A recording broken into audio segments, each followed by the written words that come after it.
So as it relates to your sales and sales process, I want to challenge you on the little voice that you have in your head. Now, this happens to everyone, me included, and I want to talk about that voice in this particular flip chart. On the flippant profile, which is one of my many psychometric profiles, there's one scale, and the scale's called Intraception. And it's kind of like the sixth sense, right? So basically, are you worried about what other people, you're thinking about what other people are thinking, or are you not? Now, I'll relate this to sales.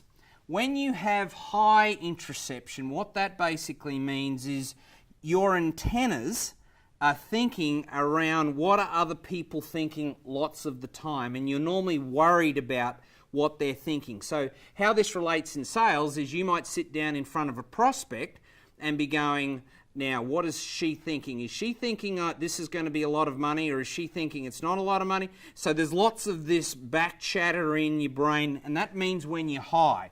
When you're low, you don't have that. You just sort of sit down and say, great, would you like to buy? So I'll give you a couple of examples on this. I see people struggling with this one many, many times a week when we're in a coaching mode, whereby they overthink it, okay? I'll give you the low one to start with. Many, many moons ago, I worked with a financial planner who, in his organisation, had the highest sales. This guy used to kill it, right?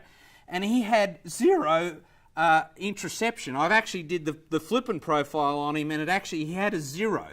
And how that related is he'd get an inquiry, right, for financial planning and life insurance, etc., and it would be from his equivalent of the Bronx, okay? Like literally, the guy used to get inquiries from trailer parks. So he'd roll up to the trailer park, there'd be a dog trying to eat him, he'd walk into, everyone's smoking, and they probably had a bit of drugs at lunchtime, and he'd sit down and say, great, now let's talk about your financial planning. Have you got life insurance? Because he had no intraception. All these other things that for most people they'd be saying, I don't want to go there, or why am I here, etc. He'd just walk in and say, hey, this is what you need. And he'd walk out with a check and a contract. So that's what it means to be low intraception. High intraception, you'd walk in that type of environment and antennas would be going off left, right and centre.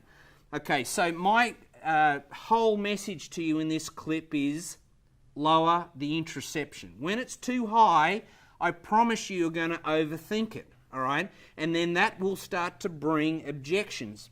Please write this note down. We all in sales attract our objection. So if my intraception's high and I'm sitting there going, oh, she's going to think this is too much money, it's going to be pricey for her, what objection am I going to attract? I'm going to have the price is too much. If I'm sitting there going, ooh, in my own head, you probably want to have a think about this. You don't look like a person that is going to make the decision on the day. What objection are you going to attract? You're going to have the I want to think about it objection. So really be careful on this intraception. Big picture, lower the intraception, ask for the sale every time. Be a little bit more forward, lower the brain chatter in the background. Have fun with intraception, guys. Thanks for watching.